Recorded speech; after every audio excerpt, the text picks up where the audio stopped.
할렐루야. 사랑하는 대강의 가족 여러분, 오늘 하루도 하나님의 말씀과 동행하는 삶이 되길 소망합니다. 오늘 함께 나눌 하나님의 말씀은 열왕기하 9장 1절에서 7절 말씀입니다. 선지자 엘리사가 선지자의 제자 중 하나를 불러 이르되 너는 허리를 동이고 이 기름병을 손에 가지고 길르앗 라못으로 가라.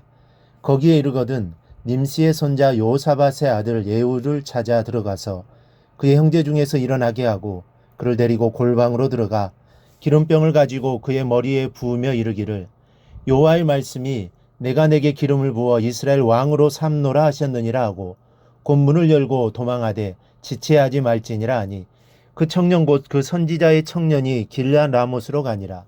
그가 이르러 보니 군대 장관들이 앉아 있는지라. 소년이 이르되 장관이여 내가 당신에게 할 말이 있나이다. 예후가 이르되 우리 모든 사람 중에 누구에게 하려느냐 하니 이르되 장관이여 당신에게니이다 하는지라. 예후가 일어나 집으로 들어가니 청년이 그의 머리에 기름을 부으며 그에게 이르되 이스라엘 하나님 여호와의 말씀이 내가 내게 기름을 부어 여호와의 백성 곧 이스라엘의 왕으로 삼노니 너는 내 주 아합의 집을 치라. 내가 나의 종 곧 선지자들의 피와 여호와의 종들의 피를 이세벨에게 갚아주리라. 아멘. 모든 사람이 생명을 갖고 있듯이 우리는 주님께 부여받은 사명을 가지고 있습니다.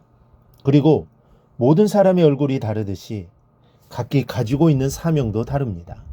그러나 한 가지 분명한 것은 모든 사람에게는 사명이 있다는 것입니다. 사명을 가지지 않고 이 땅에 태어난 사람은 없습니다. 하나님은 반드시 사명을 주셔서 우리를 이 땅에 보내셨습니다. 그러면 이 귀한 사명을 어떻게 감당해야 하는 것인가가 중요합니다. 그런데 오늘 본문을 통해 사명을 어떻게 감당해야 하는지 우리가 알 수가 있습니다. 먼저는 허리를 동이는 마음 자세가 필요합니다. 1절을 보면 엘리사가 선지자의 제자 한 사람을 불러 이렇게 명령합니다. 너는 허리를 동이고 이 기름병을 손에 가지고 길르앗 라못으로 가라. 이스라엘 요람 왕의 제약이 사악해지자 하나님께서는 그 왕위를 예후라는 사람에게 넘겨주시기 위해 가서 기름을 부으라고 명하신 것입니다. 이때 엘리사는 하나님의 명령을 이루기 위해 사람을 보내며 허리를 동이라고 명했습니다. 그렇습니다. 맡겨진 사명을 감당하기 위해 우리는 허리를 동여야 합니다. 허리를 동인다는 것은 필사적인 각오와 이것을 위해 최선을 다하겠다는 굳은 의지가 내포되어 있습니다. 그리고 철저히 준비된 모습임을 알 수 있습니다. 여러분, 우리도 허리를 바짝 당겨 메어야 합니다. 그저 왔다 갔다 성전 마당만 밟고 다니는 성도가 아니라 허리를 동여 매고 신발끈을 조려 매고 굳은 각오한 믿음을 갖고 출발하는 일꾼이 되어야 하겠습니다. 또 하나는 일꾼에게는 말씀이 들려져 있어야 합니다.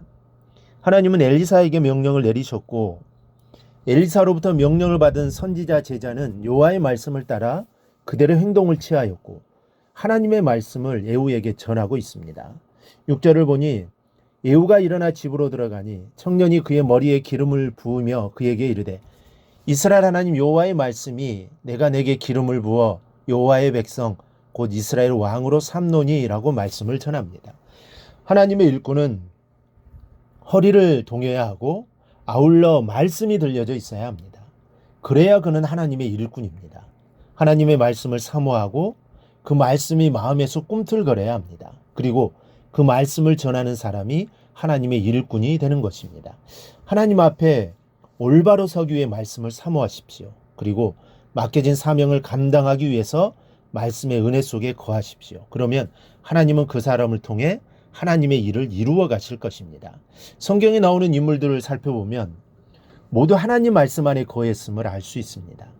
그때는 기록된 말씀이 없었으니 그들은 하나님 말씀에 온전히 순종했습니다. 그리고 하나님 말씀이라면 목숨을 걸고 지켰습니다. 우리가 노아를 보더라도 알 수 있습니다. 그는 세상 모든 사람들이 미쳤다고 말했지만 하나님의 말씀을 그대로 믿었습니다. 결국 그는 세상 모든 사람들이 심판을 받아 죽었지만 그는 죽지 않고 구원받게 됩니다. 아브라함도 그랬습니다. 이삭도 그랬고 야곱도 요셉도 다니엘도 모두 다 그랬습니다. 모두 다 하나님 말씀 안에 있었습니다. 그럴 때 하나님이 그들과 함께 하셨고 위대한 일을 이루도록 허락하셨던 것입니다.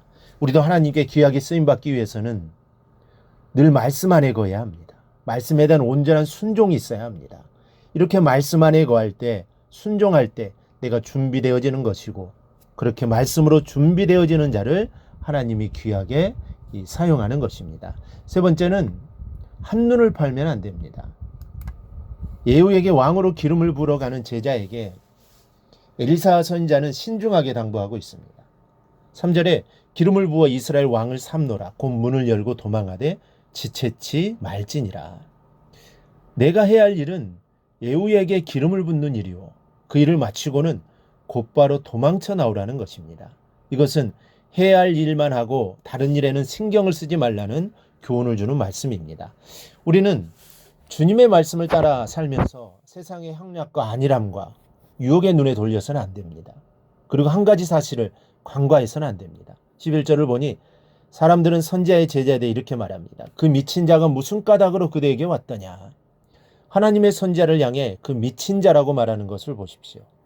주의 길을 걷는 사람에게는, 믿는 성도에게는 환난과 핍박과 멸시가 다가올 수 있다는 것을 명심하십시오.